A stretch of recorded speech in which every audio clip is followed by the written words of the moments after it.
Hi friends, welcome back to Complete Medical Coding, a complete CPC learning channel. Today let's learn the chapter-wise ICD chapter-wise.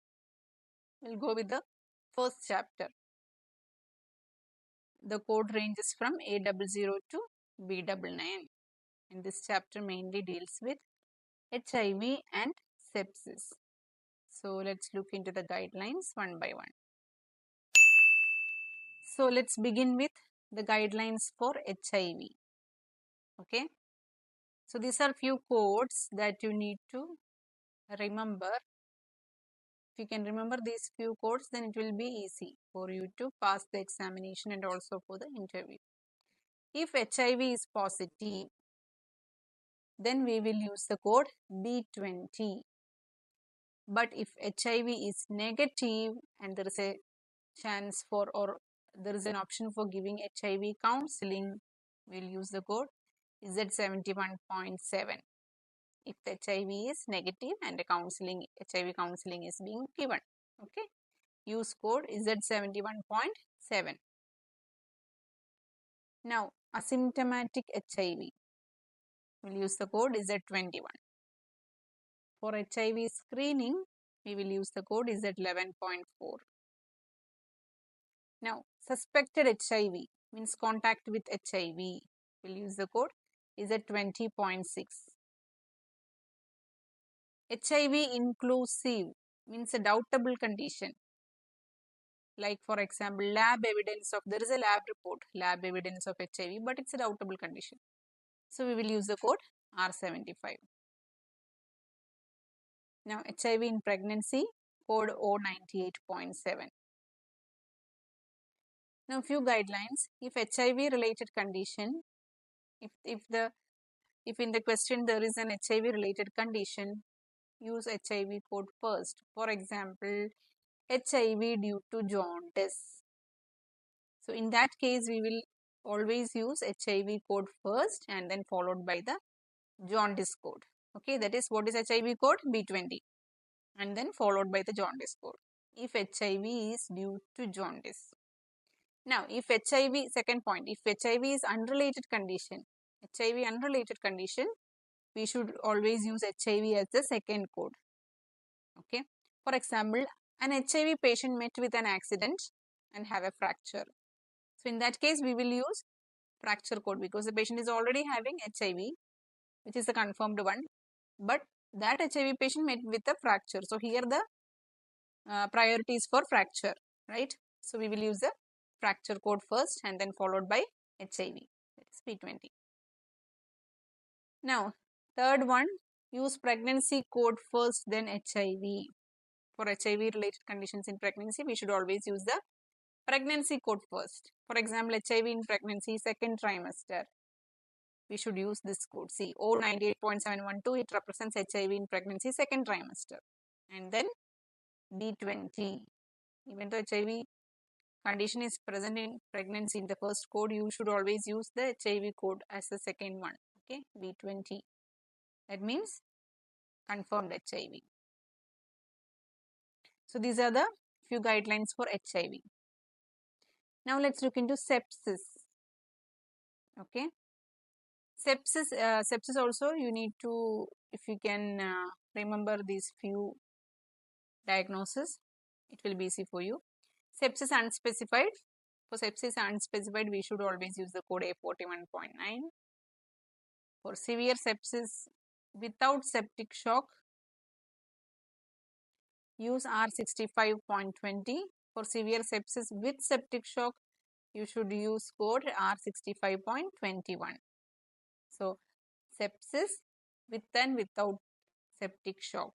With septic shock, use R65.21. Without septic shock, use code R65.20.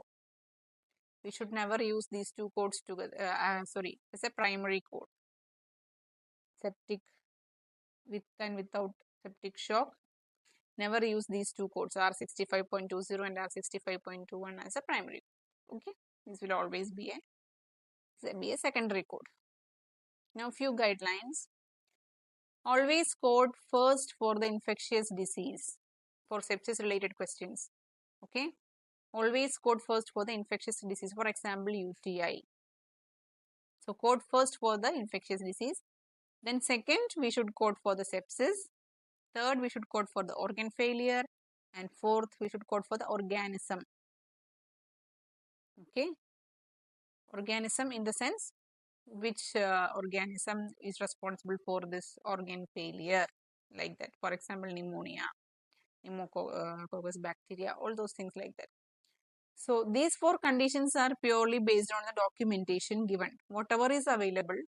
Okay, in these four options, whatever documentation is available, accordingly you need to code. But this is the order. First, always code for infectious disease. Second, for the sepsis. Third, for the organ failure. And fourth, for the organism. Now, if sepsis infections along with minor and major infections, we should always code for the major first and then minor. For example, UTI with cellulitis. Here major is UTI. So you should always code for UTI first. Okay, UTI, urinary tract infection. UTI first and then code for the cellulitis. So severity comes always first. Whichever disease is having the severity, that you should code always first. Now, if infections because of any injection or transfusion, etc., you should always code for the injection code or whatever the transfusion code first, then followed by sepsis. Okay. Now, a few other guidelines. These abbreviations are important. SIRS, MRSA, MSSA. SIRS means Systemic Inflammatory Response Syndrome. So SIRS of non-infectious origin, the code for SIRS R65.1, you need to learn it. Okay, SIRS code is R65.1. Now, for example, a patient got burned and infected. Here we should first code for the burn, second for the infection, SIRS. Okay, third for the organ dysfunction, and fourth code for the organism. This example is related to SIRS. If a question is related to SIRS, okay. First code for burn, then code for SIRS, then organ dysfunction, and last is organism. Now, MRSA, methicillin-resistant staphylococcus aureus. This is an example of MRSA, J15.212, which means pneumonia due to MRSA. Okay, pneumonia due to MRSA. And there is a code for antibiotic resistant code. Antibiotic resistant, that is Z16, antibiotic resistant code. So in this case, in MRSA case, no need to code for organism and antibiotic resistant code separately if the question is related to MRSA. If any question is related to MRSA, we should not use organism and antibiotic resistant code as it is already included in the MRSA code. Okay. Now, what is MSSA? Methicillin susceptible staphylococcus aureus. Code is Z22.321. Is it 22.321? Susceptible. MSSA means susceptible, just suscepted only, like it's not confirmed. But if it is a confirmed diagnosis, you can use the code is Z22.322. Now, code for Zika virus A92.5. If confirmed. If confirmed Zika virus, you can use the code A92.5. If suspecting, we should not use this code, only if the diagnosis is confirmed. If the Zika virus is confirmed, you can use this code. Now, a few more guidelines from ICD-10, like how to navigate in ICD-10. See, ICD-10 consists of two volumes, Volume 1 and Volume 2. Volume 1 consists of tabular list and Volume 2 consists of index. And there are 4 indexes in ICD-10. Okay. Index 1, disease and injuries, table of neoplasm, table of drugs, and in index 2, external causes of injuries. So these are the 4 indexes, 4 different types of indexes. Under index 1, diseases and injuries, table of neoplasm, table of drugs, and Last fourth one is index to external causes of injuries. 4 times you need to check according to the documentation. So we should first look in the index. Always first look in the index to find the diagnosis and then verify it in the tabular list. If the diagnosis found is accurate or not. Okay. For exam use, you will get options, but for interviews and for your future use, you will not get any options, right? So you have to learn all these guidelines. Now, NEC represents not elsewhere classified. In few diagnoses, you will get NEC. If you look in the ICD book, you will get NEC means not elsewhere classified, NOS means not otherwise specified. Okay. Now there are few symbols, punctuation marks, ICD-10 CM terminology and conventions punctuation. Few punctuations in ICD. What does it represent? Square bracket. What does brackets represent? Alphabetic. It can be found in alphabetic index and tabular list. Okay. In alphabetic index, identify manifestation codes. These are the manifestation codes bracket represents. For example, a patient is having fever. In fever, what will be the manifestation code? High temperature. Okay, like that. It will represent what is a manifestation code. Now in tabular list, it encloses synonyms, alternative wording or explanatory phrases. Synonyms, same words, alternative words, explanatory phrases. Now parenthesis, what does parenthesis represent? In alphabetic and tabular list, both together, it encloses supplementary words that may or may not be present in statement of disease without affecting code number assignment. In a disease statement, this represents a supplementary words that may or may not be present. Like it can be present or it cannot be present in the description of a disease. That represents parenthesis. Now what does colons represent? Full colon. That can be found only in the tabular list. Okay.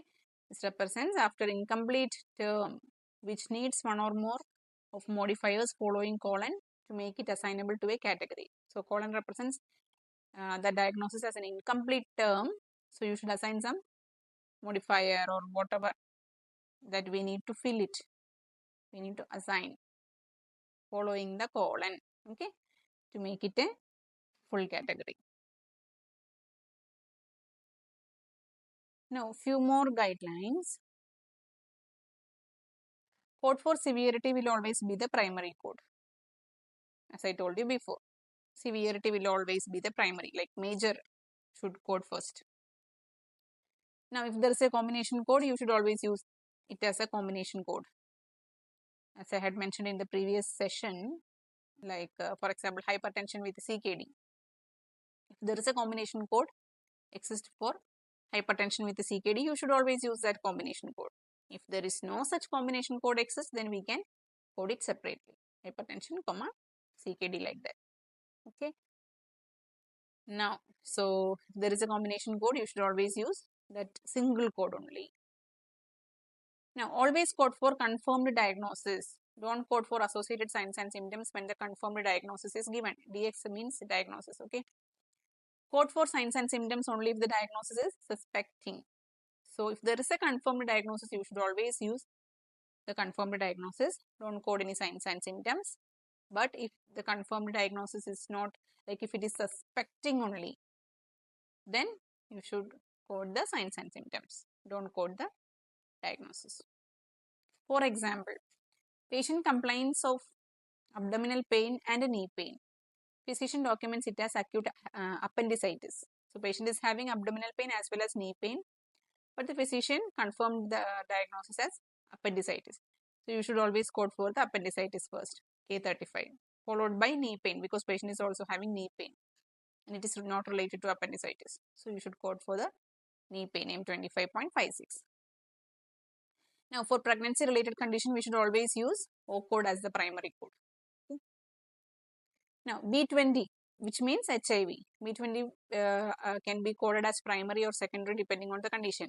As I had mentioned before, for example, meningitis due to HIV. So it means we should always code meningitis due to HIV. It means we should code for the HIV first, that is B20, then followed by meningitis. But in the second example, HIV patient having sprain. So here HIV is already confirmed, but the patient is having sprain. So you should code for the sprain first, followed by the HIV code B20. Okay. So this is how you need to code. These are few guidelines from the HIV and sepsis section. So friends, these are few guidelines from chapter 1. Chapter 1 is very important. You will definitely get questions from HIV and sepsis section. Okay. So if you have any inquiries, you can mark it in the comments. And please like, share and subscribe to my channel. Let's see more chapters in the upcoming sessions. After finishing all the chapters in ICD, we will move with the combined practice questions, mock questions we will be doing. Okay. So stay tuned for more videos. Thank you. Bye.